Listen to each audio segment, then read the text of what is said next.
Well,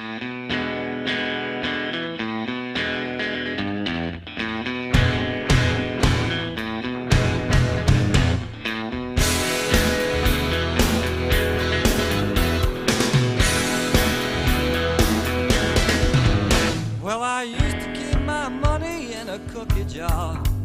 It was shaped. There you are. I can't hear you, and you can't hear me, can you? Can you hear me? I can hear you. You can hear me too now. I can hear you now. Yep. Okay. Everything is everything. Everything is everything, kind of, sort of, mostly. Well, that's sort of what the post-pandemic life is like for most people, to be honest with you.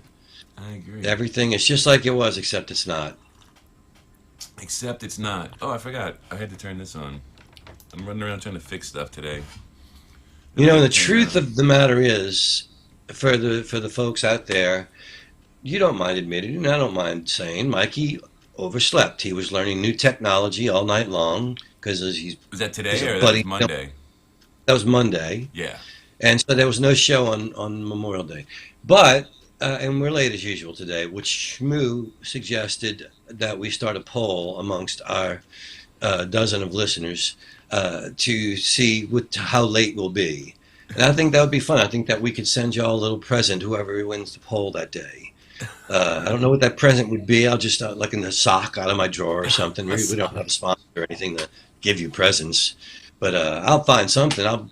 Some memorabilia from the road or a Something a cowboy mouth stalker would keychain like. down or something. You Yeah, know, something a stalker would like. something Stalker would like.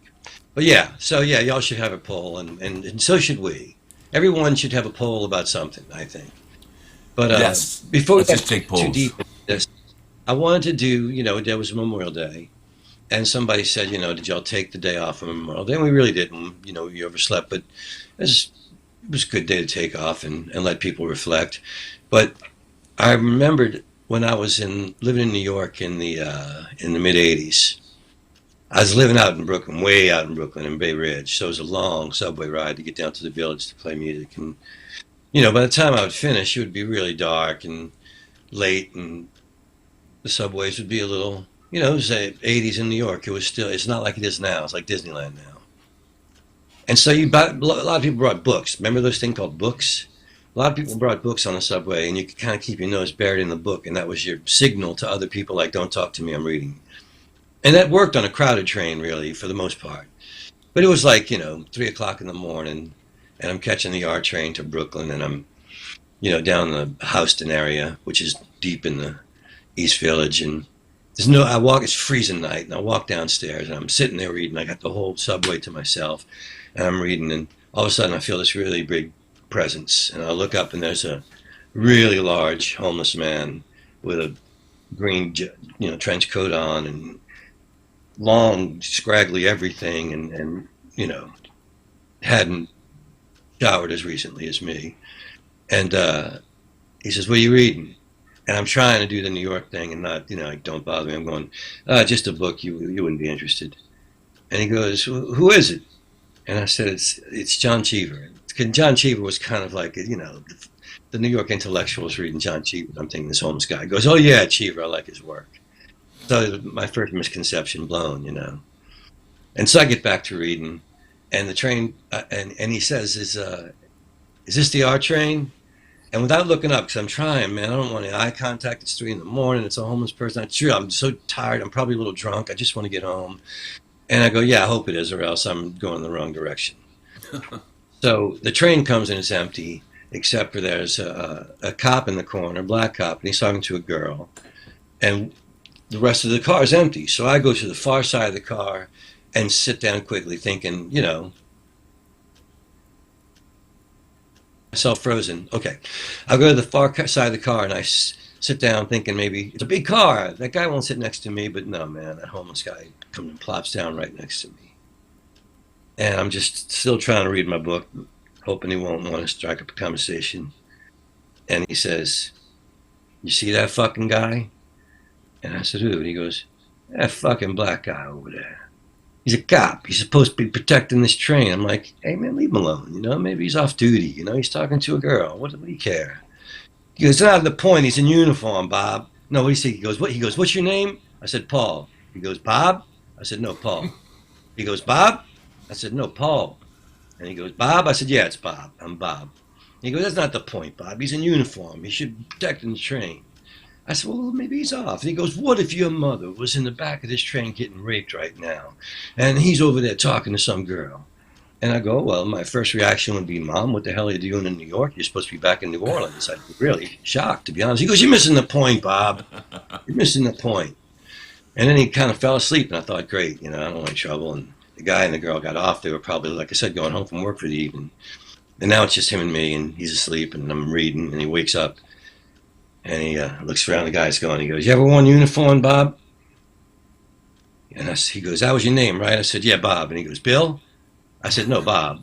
And he goes, Bill? I said, Paul. And he goes, Bill? I said, yeah, Bill. Absolutely, Bill. You ever worn a uniform, Bill? I go, no, I never wore a uniform. He says, well, I did. And I said, what, Korea? And he goes, Jesus Christ, Bill, how old do you think I am? I said, sorry, man, sorry. I'm just guessing here, Vietnam. That's right, Vietnam. I said, well, rough? He goes, yeah, it was fucking rough, Bill. He hung me by my fucking thumbs.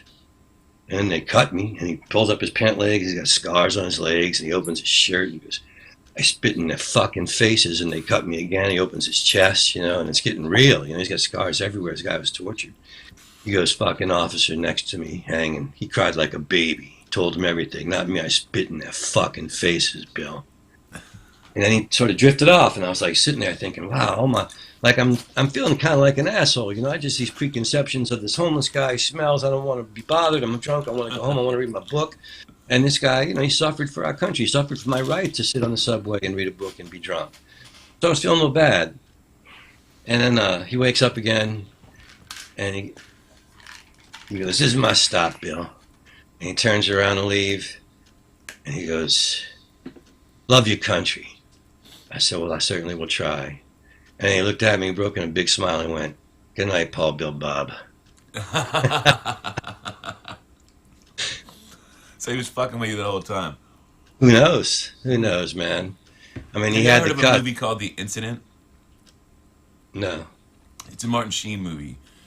And a buddy of mine, this guy Joey Mallory, he writes for, he's a screenwriter.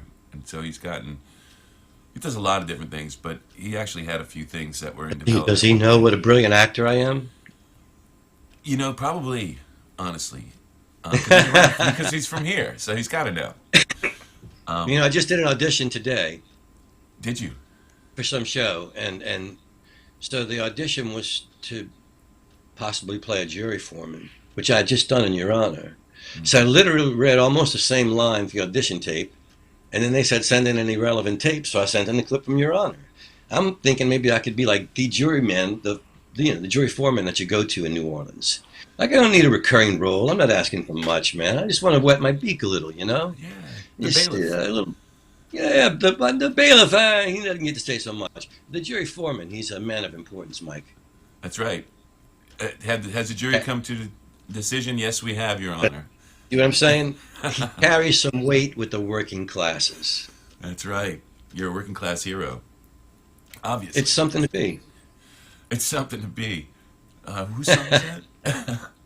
Working Class Hero by John Lennon. John Lennon, right? Working Class Hero is something to be. Uh-huh. What was I... Oh, you hear that? What does that sound? Oh, it's my hands. Yeah. Oh, boy. So I'm in my I don't have bedroom my today. fancy microphone working today. I don't know if you noticed that. I can beat on it. Doesn't work. Didn't work Oh, this nice. morning. Which is why... Well, It sounds like it sounds. I was watching a documentary of the Rat Pack last night on, I don't know, one of the channels, whatever it was. It was a lot of fun, They were zany and they were out of their minds and drunk and probably doing blow, whatever. But it was good fun. And they talked about how Dean, when they were making the movies and planning the nightclub shows, he didn't take part in any of it. He just would go play golf and he'd show up and they'd tell him what to say and where to stand, and that was good enough for him. Yeah. And they cut to an interview with Jerry Lewis, and he goes, yeah, Dean didn't really want to think about it. He would leave and play golf, and he'd tell me, just let me know what the jokes are, and I'll come back and do them. And that was pretty much it. He didn't want to engage his mind creatively in the act of putting on a show. But he was glad to do the show. It was kind of But interesting. Dean's That's character. like us, you see. I Yeah. don't want to engage creatively in how you get this to happen. To me, it's magic that you get to happen, and to you, you're over there cursing this technology, and we're doing the pre-show, and that's not working. And I'm just thinking, I can't even believe we're doing this in the first place. Right. You're like, I could be playing golf, but instead, here I am, hanging Well, out. my floors in my den are getting done right now, so I can't even play video right now. That sucks. Back to the incident. So the incident is a movie about, and you can actually watch it on YouTube for free. But the funny thing about it, it's like a '60s movie, and so everybody's on a subway, and these, like punks come on, and Martin Sheen's actually one of the punks that comes Well, I on mean, to, back then there were punks on the subways. yeah. So the whole thing is about these guys just kind of lose their mind, and these guys that are in the car have to deal with these people that are, you know, being a pain in the ass and fucking with everybody. So anyway, he wanted to write something sort of modern with that sort of take because he said he remembered doing the incident, watching the incident, freaked him out. He was young and freaked him the fuck out. Just, what do you do in that situation? There's no authority figures. These guys are, you know, manhandling everybody, and the soldiers step up. I think the soldier gets shot at some point or stabbed. No shootings. It was stabbings because it was, in the '60s movie or whatever. Is Anyway, it long story short, uh, I was punks? trying to help him come up with some ideas, but I'm realizing I've never been on a subway. I don't know anything about subway riding. I only know the Oh cliches that I've God. seen in the movies, right? It's everything that you've seen, though, man. It's like I remember one of the worst things is like midsummer and it's a packed car, and then this car just stops in the middle of the tunnel, and everything goes dark, and you're in a dark car with a bunch of strangers, and you're sweating. And there's nothing cool about that moment. No. And then also coming home drunk late at night, because somebody was going to rip you off if you weren't awares. So I used to be coming home from a gig. I'd get on the subway and I'd wrap my legs around the bottom of the guitar and hook my ankles, and I'd wrap my arms around the midsection and I'd put my head on the top of it and go to sleep. That way, if anybody tried to take my guitar, I'd wake up. I must have You made couldn't quite a just have it sight. next to you because somebody might just walk Oh off. yeah, walk off. Absolutely. They I don't even mean, it's bother waking changed you a up. lot. 'Cause I was there in the mid '80s, the early and mid '80s, and it was a different city. But I liked it. It was real. Hmm. It was definitely a big part of learning how to be a good songwriter. It You was know, part of that. It was before the broken window stuff, right? Um, it was the you with the same broken time. I window was thing. when I smashed the guy's car. You mean? No, no, no. I meant there's a. Uh,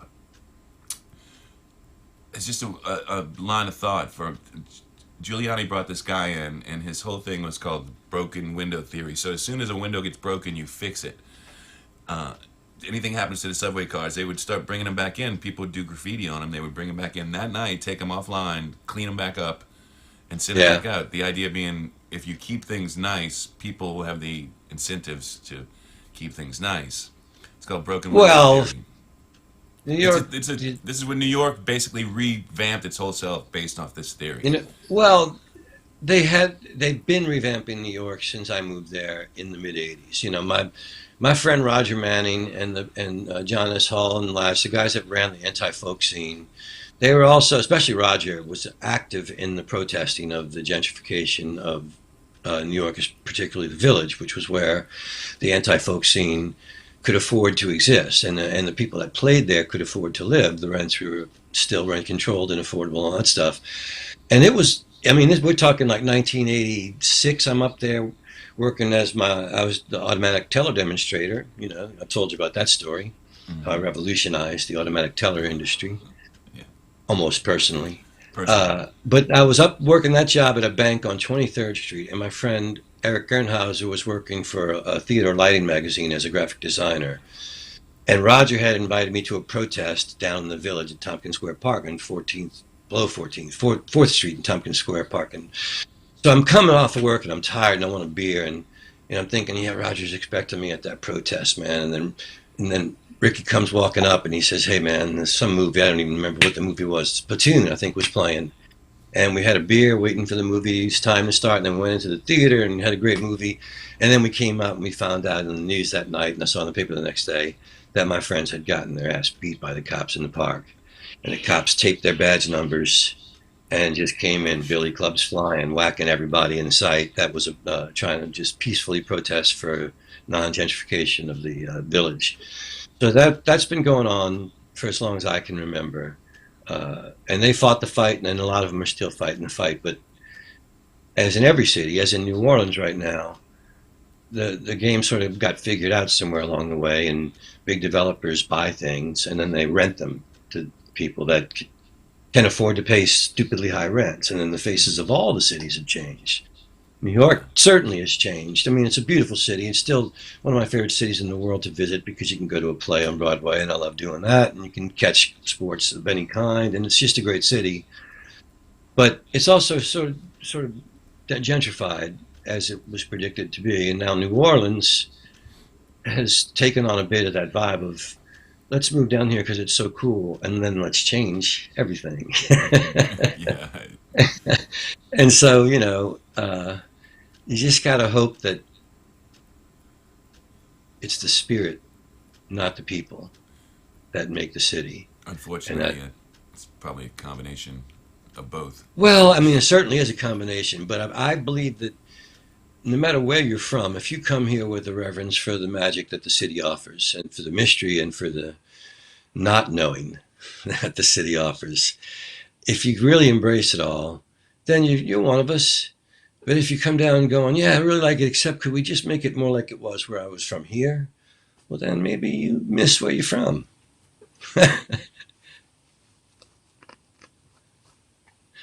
Oh, yeah, I lost you. I hear you not.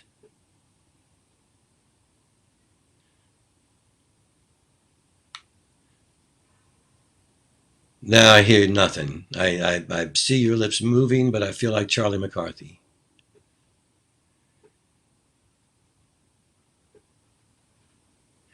See, this is me playing golf while you take care of the technical and the writing and the directing of the thing. Well, I could just, yes, I'll tell a different story of my New York days. I already told Pete the Toothless Trunk. I didn't tell about, I don't think I told about Sammy. Sammy was a customer who was 98 years old. My first day on the gig at the deli, Sammy, he walks in the door and he's 92, 95 years old, whatever it was. He was tiny, little short dude, skinny, frail, bald on top, but greased back hair and glasses, and nicely dressed in a suit that looked like it was a few years on it, but he knew how to dress. And he walks in, and my big Italian boss, Dennis, big walrus mustache and just a classic look, he towers over. Frankie is the guy's name. And he starts singing to the tune of Danny Boy. Oh, Frankie boy, you're nutty as a fruitcake. Oh, Frankie boy, you're crazy as a loon. Because Frankie wasn't all there. He had a little dementia, And Dennis wasn't ashamed to make fun of him. Because Frankie didn't know. He didn't know what he was singing. He didn't care. He probably deaf. So he walks right up to me, and I've never met the guy before. I'm standing behind the sandwich counter, and he looks at me and goes, "What do I want?" And I said, I don't know. What do you want? And he looks around and goes, "How the hell should I know? What do I want? Well, you tell me. What do I want?" And my boss, who'd obviously been through this before with him, he steps in. He goes, "I got this, Paulie." He goes, "Frankie, you want a nice cup of coffee and a nice tuna on Bialy?" And the guy looks at me and he smiles and he goes, "I want a nice cup of coffee and a nice tuna on Bialy." I said, "Okay." So I got the game, So every day he comes in and he walks up and he smiles, "What I want." But because he was a little senile by now, there was something amiss every day. Like one day he comes in and he's got the suit on, but he doesn't have the shirt on. He's got the tie on over a long underwear shirt, or the jacket's missing. Or one day he came in, I'm like, "Wow, Frankie's looking sharp." And he walked away and I saw he wasn't wearing pants, just his boxers, Right. And his teeth were, if he said H's, his teeth would come flying out. So he'd come in and he'd go to say, "How you doing?" He'd go, "Ha, ha, ha, good morning to you." He'd give up. And then he'd get his tuna and bialy and coffee every day because that's what he wanted. That's what you knew to say to him. And then he'd take it and he'd go walk down to the Verrazano Narrows Bridge. There's a bench by the park there at the end of Bay Ridge, Brooklyn, where they filmed the guy jumping off the bridge in Saturday Night Fever. And he'd sit there at the bench and he'd have his coffee and bialy. And some days he'd come back and he'd go, I want another sandwich. And I'd go, Frankie, what happened to your sandwich? I just made it for you 10 minutes. Somebody stole a goddamn sandwich, which meant that he set it down on the bench and totally forgot about it and walked away and assumed somebody stole it. But for the most part, he was always telling stories and making the other customers laugh. And like his corniest jokes, like, yeah, you know what they say about the cemetery? I'm like, what that's, Frankie? People are dying to get in there. Right. Old So this one day he comes and he's a sweet old dude and he gets a sandwich and he walks out of the deli and he starts pointing at the building across the street and the door's closed so I can't hear him, but he's stamping his feet and he's pounding his fist on his leg and I see he's really upset. So I go out there, I go, Frankie, what's the matter? And he says, somebody moved the goddamn building. And I go, no, man, we live over here because I lived in the building with him to the right. And he had just gotten confused and thought that's where he lived. I'm like, somebody moved the goddamn building. I go, no, we're right over here. And he looks and he goes, ah. He looks back at me. What can I say? When you're right, you're right. You're right. So I figured he wasn't having a good day. I better walk him home, you know. So I lock up the deli. It's only a half a block to the place where we live. So I walk him to the building and I get him to the door and I reach for my key to get us in. And he pushes my hand away with the key. He goes, those goddamn things never work. And he pulls out a penny from his pocket. He goes, you need one of these. And I said, you sure, Frankie? Because it worked for me this morning when I came home to get something. And he went, no, those goddamn things never work. So he proceeds to try and stick the penny in the lock. And I let him, you know, he tries a few times. And he goes, I don't know why it's not working. I said, well, you know, let me try the key. You never know. It might work today. And he goes, I'm telling you, those goddamn things never work. And I stick the key in and I open the door and let him in. And he looks at me truly surprised. He goes, what can I say? When you're right, you're right. You're right. And he walks in and he gets to press the elevator button. He turns around and he hands me the pen. He goes, better take one just in case. So that makes me think that you've seen As Good as It Gets, the movie. Yeah. Jack Nicholson. Yeah. You know, Yeah. Good a movie. couple of crazy people in New York. Seems to me like that's kind of normal people in New York back in the 80s. New York will make you crazy, man. I mean, just living there. Like I'm there. I'm trying to be the next Bob Springsteen or Bruce Dillon. You know, I'm not bothering anybody. I'm just soaking up vibe and playing my songs. But you need a temp job, right? And so I'm living out in Bay Ridge, and it's a haul in, and I apply, and I go down to the whatever the big bank is, Chase Manhattan or whatever the hell. It's a sort of off-tilt building in Midtown Manhattan with nothing but suits around, and I'm dressed in my best shirt that I save for these occasions, job interviews, and I'm in a pretty good mood. It's a beautiful day in New York, spring day, and I'm walking, and I'm just about to walk into this building to get this job that's got a pretty good salary and it doesn't suck too much. And just as I open the door of the building, pigeon shits right down the front of my shirt. Of course it does. Right down the front, the entire shirt. And then I'm stamping my feet and cursing, and then people looking at me and suddenly I'm like, oh, I'm one of the crazy people now. That's what happens up here is you turn into one of the crazy people, you know. It's Like working in the deli in Brooklyn. I told you the story about getting robbed, right? Did we do that on the show? Yeah, well, yeah, the guy shows and he's like pointing at the register Right. and But there was another time. You know, I've been living up there now a while now, you know, and you sort of get enough. And I'd come home for Christmas to New Orleans, and somebody in my family had given me a pair of 501 jeans. And I went back up, and my friend Rick Ernhauser lived about 8 blocks from me, and I used to walk over to watch ball games with him, have a beer. So I'm walking over, feeling pretty good in my new 501 jeans, you know. It's just about sunset, and this car full of dudes goes rolling by. We'll cast aspersions. I'm going to say they looked Italian. And they're yelling and screaming at me, and one of them reaches out and throws a Castle burger, splats right on my ass, my brand new 501 jeans. And they're all laughing as they drive away. And I'm telling you, Mikey, again, just like it happens in the movies, my mind snapped like a dry twig. And I start chasing these guys down the street, man. I'm like, you motherfuckers, I'll kill you. These are my brand new Christmas jeans. And they figure it's 5-1, pretty good odds. So they stop the car. And they get out of the car and they're going, come on, tough guy, what are you going to do now? And God was with me because there happened to be a construction crew that was loading up for the night, and they had left shovel and pickaxe on the ground right there. And so I pick up the shovel and I start beating it on everything inside. I'm beating the sidewalk. I'm hitting the side of the truck. I'm hitting the cars around me. I'm going, you motherfuckers, I'm going to shove this shovel up your ass. And they see that I'm clearly insane. And they start, let's get out of here. And they're getting in the car and they're leaving. They're calling me names as they're leaving, but they're fucking leaving. I remember this Steve Martin bit where he used to talk about when he'd get into a fight, he'd pee on himself. He said it worked every time. People would just be like, ooh, I don't want nothing to do with that. I never thought of that. Yeah, I it wouldn't never have been thought of my that. first. This is Steve Martin, of course, but when he first got to New No. York, When I was younger, my fight or flight was definitely fight. yeah, yeah, obviously. You were working some shit out. It just, Jack Nicholson's character is hilarious. So I have not been paying attention to the chat. Let's see what's going on. Peaches Records was replaced by freaking H&M. I didn't realize. Peaches Oh, up still in had New a York? record. I guess so. That was a sad day when the Tower in New York closed, man. That was one of my favorite record stores anywhere. It's a great store. Yeah, so Shmoo's saying she loves when people move into the Fenway and then start complaining about the baseball traffic. It's Right. very much like New Orleans, Right. Like the people who moved into the quarter and then said it's too loud here and started setting up those loudness ordinances. Right. You're in the quarter. Well, I will say this. Now, when I was young, musicians couldn't play with amplified instruments in the quarter. That was the deal. You could play music anywhere you wanted, but you couldn't bring an amplifier. And somewhere after Katrina, that changed with the influx of new folks coming and playing country songs and whatnot out there. And I It still didn't agree change with the after rule Katrina. that, There was amps before Katrina, like for well, years.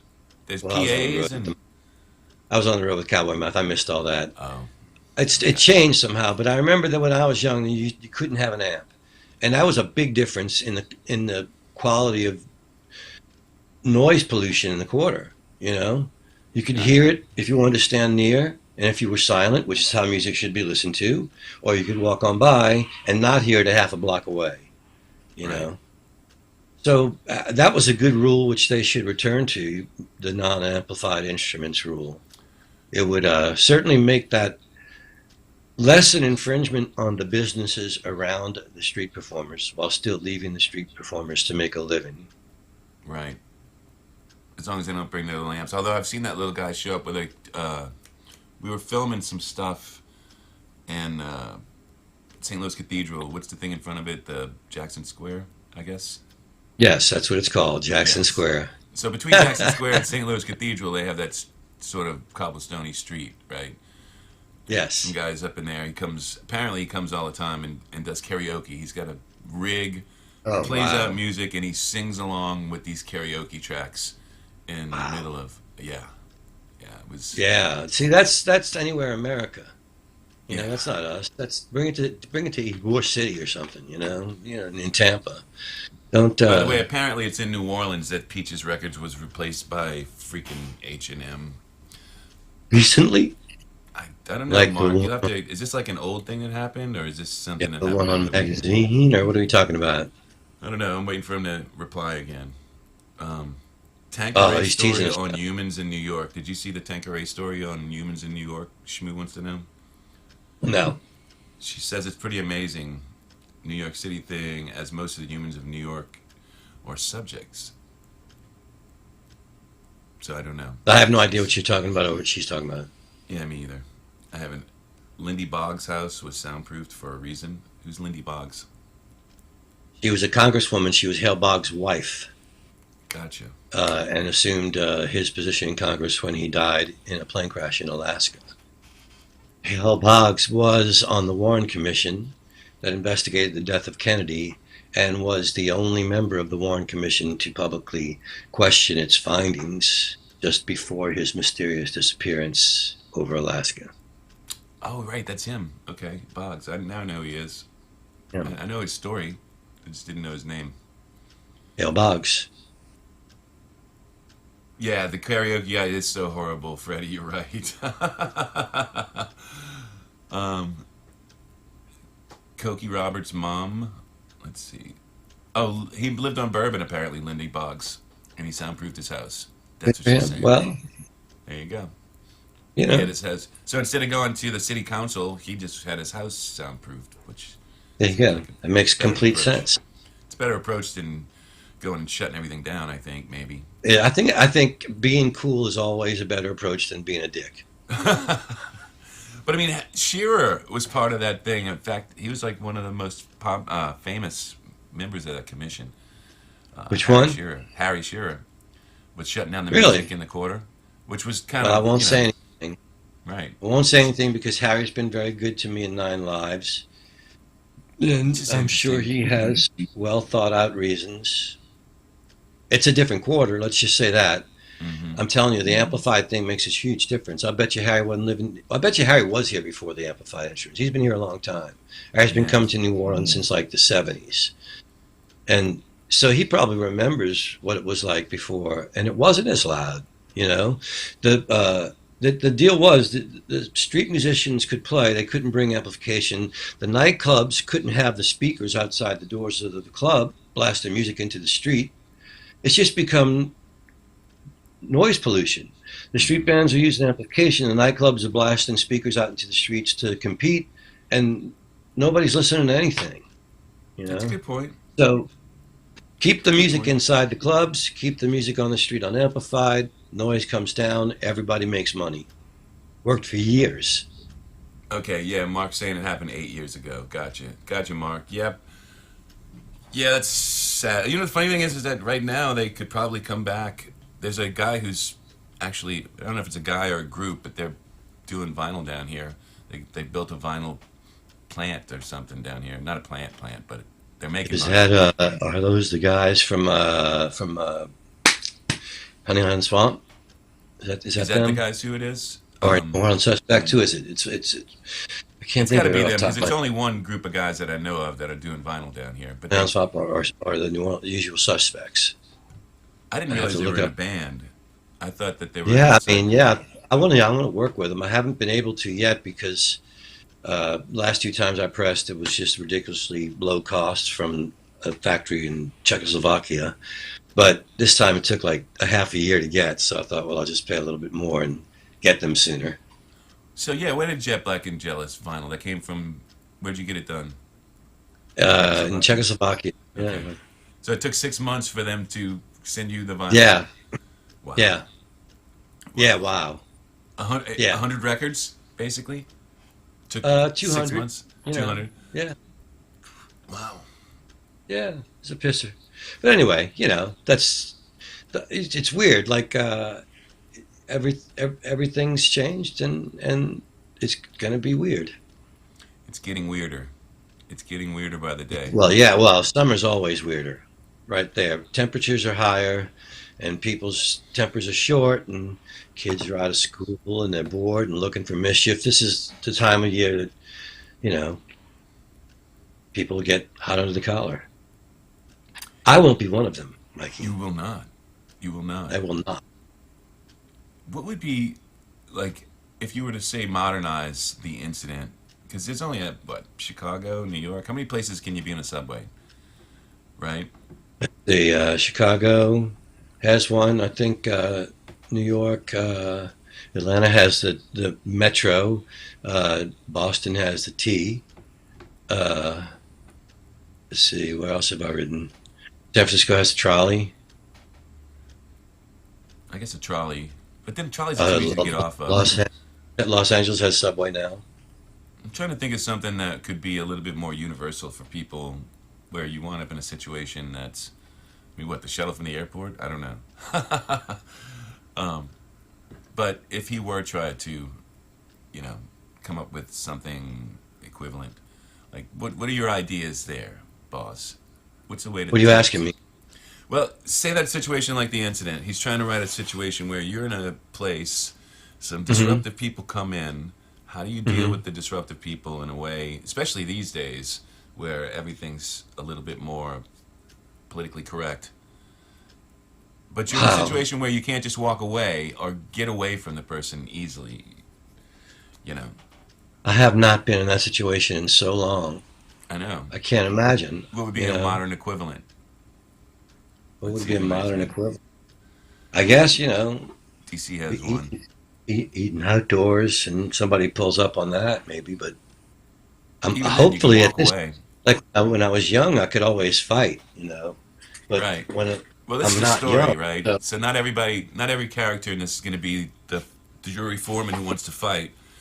There'll be a few people that right? don't want to fight and just want to get home without a bunch of assholes who are acting drunk and driving you crazy.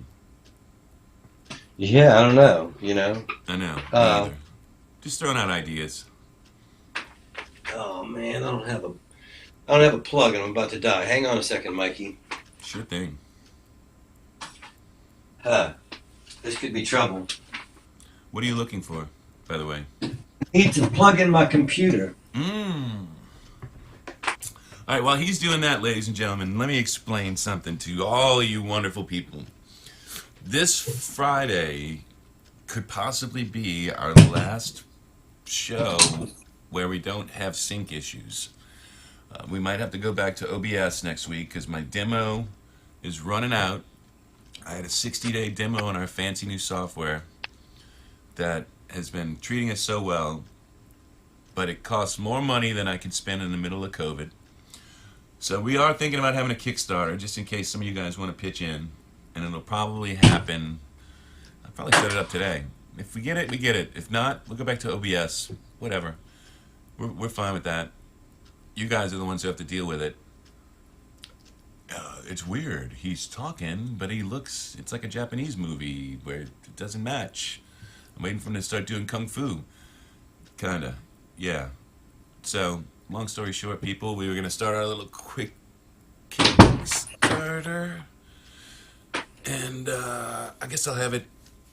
I want to put it in the descriptions, and I'll have it in the description on Friday, and you guys can go check it out. Decide whether or not you want to pitch in. We might go with something other than Kickstarter, though. Maybe like a GoFundMe. That way we don't have to meet a goal. That way anything you guys pitch in will be good enough. It's not like, well, we didn't make the money, so you guys get all your money back. All right, my battery was about to die. I had to do something about it. She wants to know, Shmoo goes, if I donate, can I write like 10 set lists for Paul? If I can never sing again, yeah, sure. Yes. She says she's so good at Paul's set lists, apparently. She's got it down. He writes a very good set list. And Can, if I ever am doing sets again, I will contact her and have her write sets for me. I want to pull in some old. I want to write a damn set list, but I guess here's the thing. Yeah, you pitch in, you'd be able to write a set list for Paul whenever he gets back to work, and who knows? Maybe we'll even. Who knows? We might be You know, broadcasting him by then for the people that are out of town. Who people. knows? For the people. I So mean, half the people that are this here don't live here. wait, this Friday could be our last broadcast. No, no, our last one with the fancy new software. Okay, Remember so how we we'll used to still do it with the old? We could still do it with the old. It's just we had those uh, sync things and it's back to Skype and remember how easy it's so easy right now, you guys. You don't understand. He sends a link to somebody, they click on it, and they're on the show magically. Before that, we were like, "going, do you have a Skype account? You don't remember yeah, because you set it up 10 years ago." Um, right. so, long story short, it has been easier with this, but the software is $700. So, A I'm gonna month? no period. 700, you Oh, own it. Yeah. But so I'm gonna start the Kickstarter. Kickstarter. I was thinking for half of that. I can afford half of that. So I'd start the well, Kickstarter if for you can get half. afford half and I can afford half, we don't need the Kickstarter. Can you afford half? I never asked you. Sure, You know, that's all it is. it's seven. Yeah. Yeah, what the hell? But we could, you're right. Then we don't have to. If we don't do a Kickstarter, we don't have to do it till the end of the summer.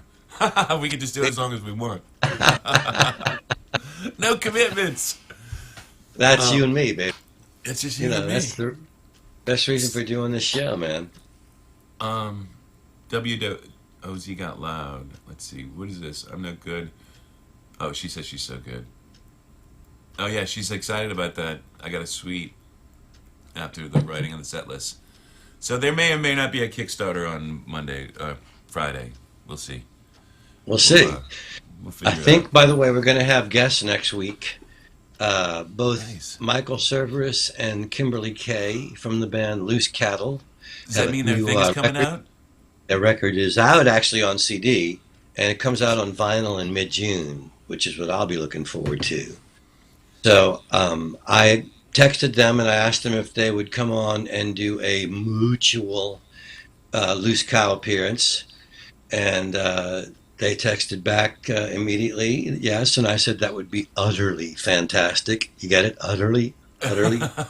Yeah, it's utter. Got it. Nice. So whatever cow puns you can think of between now and the interview that relate to music, it would be great. Hey, Mark came up with a good question he's got for us. He wants to know what was the first song you learned on guitar, and which kind of guitar was it? Was it an electric? I guess an electric acoustic. I guess, or what was the guitar The that the you? first song I ever wrote was called "The Possibilities." I was 6 years old, and I had a band with my 6-year-old neighbor called The Possibilities, but I didn't know how to play yet. I knew how to sing, and I sang a little melody and sang Possibilities. The first song I ever learned on guitar was "Proud Mary," and the reason was it stayed on G for almost the entire verse. So you could sit there and strum awkwardly and go, left a good job in the city, and you're trying to strum, and you're hurting your hands, working for the man every night and day, and you're still on G, and you're not cramping yet, but I never lost 1 minute of sleeping. Oh, my hand hurts, I can't wait to change. And then you change to a D, and then stop, move your fingers, and go, big wheel, keep on turning. Change one more time. Proud Mary, keep on burning. Change one more time. Back to that G, man. Stay there forever. Rolling on the river. You know what's funny? I didn't learn anybody else's songs for about 3 years into playing myself. I learned the chords, how to do chords, and I immediately started writing my own songs with it. It's like learning songs I was. definitely learned how to play first. I definitely learned how to play first. I didn't start writing for a while. But, I mean, I just love But I songs, you wasn't know. learning people's songs. I was just learning the chords and how they go together and how to hit notes. And Oh, see, I didn't do any theory. I didn't do anything like that. For me, it was just, and it still is. It's all about just the song. I'm learning piano, but I'm learning it so I can play the songs, and that's it. I'm not trying to take solos or anything. I just want to play the songs. I want to play, wee small hours of the morning because I've always loved it. And now I know how to play it on piano, and it's great. And I was the same way, and I was really poor growing up. Like sheet music was 99 cents, and just couldn't afford it. My mom couldn't afford 99 cents for sheet music. And Warlines was where the Palace Cafe is now. Warlines music was there forever. So I'd go into Warlines, and I'd pick up a piece of sheet music, like a Jim Croce song I might want to learn, and I'd just sit there and stare at it and stare at it because I have a great memory. And the salesman would come over and go, "You gonna buy that?" And I'd go, "Nope, got it. Put it back. Go home and play it, man." Because uh, I still can. I have a great memory. If I can read it once, I can remember it. And so that's how I learned a lot of songs. Was just I'd go in and I'd scan the sheet and repeat it in my mind until the salesman kicked me out, and I have it by then. I'm trying to think. I didn't really answer the question because, at some point I did learn a song. And what was the first song? I'm sure it was something incredibly easy. That was just as, like you, rolling on one chord as That's a long as you change, can. man. That's Part of right. me thinks Tomorrow Never Knows or something like that, where it That's one literally chord. is one Yeah, chord, is one chord. B Yeah, flat the that's a whole great one. time. Um, Yeah, I feel like something like that could have very well been, you know, and I only picked it up because somebody mentioned that it was, and I probably did it in A, right? So I'm just like bashing away in A, sure, sure. which is what they did really, and but they did it like instead of using capos, the Beatles. I don't know if you know this or not, but they tuned tracks up a lot after they recorded them. In fact, it was a pretty regular It's thing. it's pretty regular like that. It took me a while to figure that out, and it was seeing McCartney play yesterday. He plays Right. it in And C, F, F, right. but he uses a G chording. So all that little like climb down to E minor, it all makes such sense, like because you're trying to do it in F and it's F to D minor, and it's good, but it's not that resonance that he has. But then you tune down, you play it in G, and you go, oh, you climb down to E minor. It And sounds there it is. great And it's part of the same because chord, and it's all he's a genius, because he's you a know. genius. But I think that's George Martin. Because they would plan, because I've read the Abbey Road book, and they would actually plan what key they wanted it to land in. And so it was usually not more than a step one way or the other. But some songs, like When I'm 64, was actually a third difference between the key they recorded it in, and it gave Wow. Paul that extra little high sound to his Wow. voice. Yeah, But yeah, they were that's playing cool. that stuff, and they would do it for the most part. Their stuff's tuned. I mean, when they would tune it, it's George Martin wasn't into quarter tones. You know, in the '70s they started just doing it until they liked the groove. But the Right. Beatles, no, they had a plan. It's like, no, it'll be in this key, and we're gonna turn Yeah. it up until it's in that key, which is kind of interesting. Yeah, I think it added to the uniqueness of the sound, inevitably, you know. Absolutely. Not to mention, I don't know if you slow things or you've heard them slowed down because it's well. The thing is you don't do it with digital, right? It was something unique to tape machines because it was so Yeah. easy to do, and like digital Yeah. doesn't handle it very well. So it's been a Yeah. while since you've been where there's been a real tape machine. But have you ever heard things slow down? Like how much Of course. more Yeah, sure. presence Well, they you know, get? it's like John Lennon on Strawberry Fields Forever, you know, because his Right. famous story was, you know, they recorded a version with an orchestra and he liked parts of it, but not all of it. And then the Beatles had recorded a version and he liked parts of it, not all of it. He told George Martin to just put it together. And George Martin said, well, John, they're in two different keys and two different tempos. And John, just not knowing how technical stuff works, he went, well, you're great, George, you can do it. And he left. And George turned to his assistant and said, let's see. And so they were able to speed one up just a little bit and slow one down just a little bit. And then they were in the same key at the same tempo. And you can tell when on the verses, like, you know, Lennon's voice suddenly sounds like, living is easy with That's the one that eyes slowed down. closed. Slow down. Um, Yeah. because you're right. The problem wasn't because they moved keys all the time. The problem was tempo. It was always getting the tempo to match. Uh-huh. Have you ever heard the basic tracks for Day in the Life where they get to the middle section before it's in Yeah. and Yeah. they literally just keep in time? Yep. And then at the end Yep. of it, the alarm clock really goes off. Before they even Yep. had that bit written, it was an Uh-huh. alarm clock that they used, and it goes off. And then I think it might have actually inspired where he went with that part of the Probably song. You know, McCartney could do anything like that, you but know. it is trippy to hear him just talking through that 1, 2, through that Yeah. whole fucking section. Yeah. Um, Yeah. it was a trip. It's And you funny. know how they got that sound, right? You know what that was the the way they created that what Lennon called the orgasm part of the Oh, song. yeah. The orchestra. Yeah. Yeah, but you know how they created that thing. Right. Basically, They just George they said gave you him got a to start land on a note, D. and yeah, they Right. gave him a note to start on and a note to end on, and told them to play whatever note they wanted in between. Everybody play whatever inside of the same things or whatever. I don't know if I've ever told you this, but the first time I heard that I was in high school, and I had just come onto the Beatles. Now, Day in the Life's not a song you hear on the radio, and I think we Right. talked about this. I wasn't really into the Beatles until later when I was brought on board. And I'm listening to that song, and I have no idea what's coming. I'm like in the beginning, you know, I read the news today. I'm like, this is cool. I like this. And all of a sudden you go into that part, and I had to sit down. It made me dizzy. Never happened Most again. But the first time right. I heard it, it made me uncomfortable, and like I had to sit down, and I felt kind of nauseous. It was a trip. That's great. Never had it That's great. again. Never had it happen again. It's just that first time. But I can remember being in my room and still picture it because it had that much of an impression on me. I remember sitting in my room, where I was in my room. I even remember where the furniture was in that room because of that moment. That's funny. Isn't that a trip, the way memories work? I don't have a photographic memory like you. In some ways, it's a good thing because I'm always finding new approaches to do things because I can't fucking remember the way I did it last time.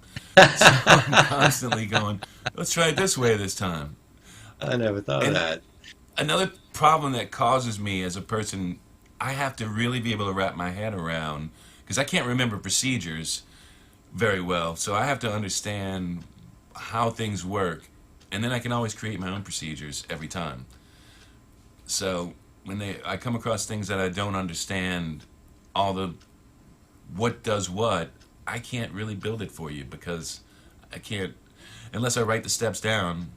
Following steps is hard for me. It's just not the way my memory works. Well, Mikey, it is time for us Is to it? end another. Oh, yeah, it went fast, didn't it? Real quick, we got a Actually, happy birthday, Kimberly K. Apparently happy it's her birthday. Okay. birthday. That is right. It is Kimberly's birthday. So when's her birthday? Did you know it was her birthday? Well, you can't not know if you're on Facebook. Oh, I don't do the Facebook. That's my Yeah, problem. that's the one. It's one of the things about Facebook. You can wish people happy birthday because who has a birthday list besides my sister Nani? No one. Right, right. And Facebook makes that easier, doesn't it? Yeah. You know, the funny thing, Facebook's for old people. Sorry, everybody who's listening, but ask anybody who's, under 30 if they have a Facebook account. And most of them will say, yeah, I think so, but I haven't opened it in I got to years. be honest with you, man. Social media in general, for me, is sort of getting played out. I miss missing people. Mm-hmm. You don't have to miss anybody now. As soon as you miss them, you can just click on and say, "Hey, how you doing? I was thinking about you." There was some joy in missing people, so that when you saw them, there was a true expression of love and surprise and effusiveness. Oh, look, it's you, it's me, we're here, this is great. Now it's like, I talked to you yesterday on Facebook, I got nothing. I got nothing for you. I got nothing. That's a good point. I went out and got some food, by the way, yesterday, and was it yesterday or the day before? Anyway, long story short, there was people everywhere, and they weren't, it seemed to It's be. awkward. I went to go get food last week, a restaurant, very nice restaurant, and walked in wearing a mask, and Me too. people people looked at me like I was weird for wearing a mask, and then they see this in a waiting area. And so I had the mask off by then, and then people in the waiting area had a mask on, and they're looking at me like I'm an asshole for not wearing a mask. So then I put the mask back on, and then they walk us back in, and I'm getting the same looks, and I'm like, this is confusing, man. It's the same space. I'm fucking vaccinated, all right? Right. I Leave don't me the really fuck care. alone. Leave me Leave me alone. alone. Well, the And place what do that you I care what went I'm wearing anyway? I was don't understand about the whole mask debate. It's like, what if I was wearing, like a hat you didn't like? Would you feel obligated to come up and say, hey, I don't like your hat? right. Oh, Right. I'll take it off then. No. So you don't like my mask? So what? Keep it to yourself. Yeah. I won't say that I don't like your face. Fuck you. Leave me alone. I had a couple guys that looked at me sheepishly that weren't wearing masks. It was funny, at the bar getting drinks. And he turns around and looks at me and sees I have a mask, and the guy behind me has a mask. And he just had this sheepish look. Like, I know it was in going through his head. I It's know like, I'm a dick. I should be wearing a mask. yeah, I tell yeah. you, to me, it's like we should have been wearing them all along. People are That's nasty. right, we talked about They're this. foul. We traveled a lot in our lives, man. You always got sick when you traveled. People are nasty, foul creatures. You wear a mask anyway when you're with people. Well, the one thing that this has done is it made it so that you don't have to feel bad about wearing a mask anymore. You just wear it. No, You're no. just going to be like, Again, Michael Jackson was a genius. He was a visionary. oh, by the way, Loki starts, was it Very excited yesterday? about that. Yeah, so, Yesterday. and we get, Because I have to get through the Mandalorian, which has been just great. where are It's you at by the everything. now on The Mandalorian? I'll talk about it with Louise, but it's Friday. everything you want a Star Wars experience. Sounds good. Sounds good. So I guess What's we'll the see you sequel guys on. name?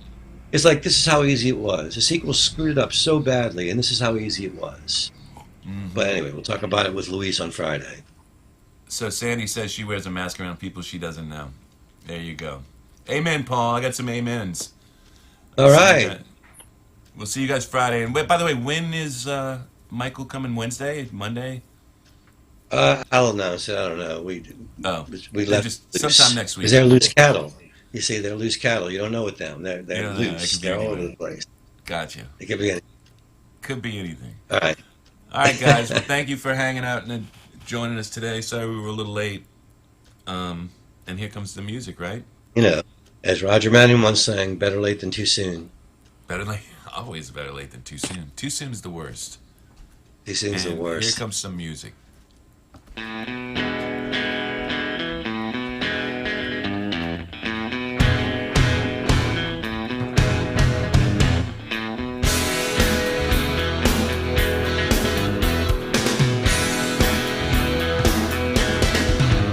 Well, I used to keep my money in a cookie jar. Unfortunately, we It was can't shaped talk like or else a they'll hear us cat. It online was a for the present from my brother. I read a lot of books, but I couldn't see between the lines. I'll have another cup of coffee if you don't mind. Oh yeah, sorry about that. I was just saying, we can't talk right now, so we get Well, her hair is as black as an alleyway, and it used to to be red and it used to be blonde. Gotcha. Truth is her hair changes color you all see. the time. I'll have another cup Yes, of it was a coffee good if you show. don't I do mind. other ones where we just talk I'll about have BS. another cup of And coffee the New York if you stories don't are great. mind. I can't wait to return to brother. Right? Thanks. Well, I'm staring at her shoulder, but it's not what I see. When I hear two fellas fighting in Oh, no the kidding. booth Okay, across so the you did street. talk to him. So I wipe away the ashes from an That empty sucks. counter seat. And I wished I wasn't homesick. I wish I I need to wasn't. reach out to him. I'm happy he's working.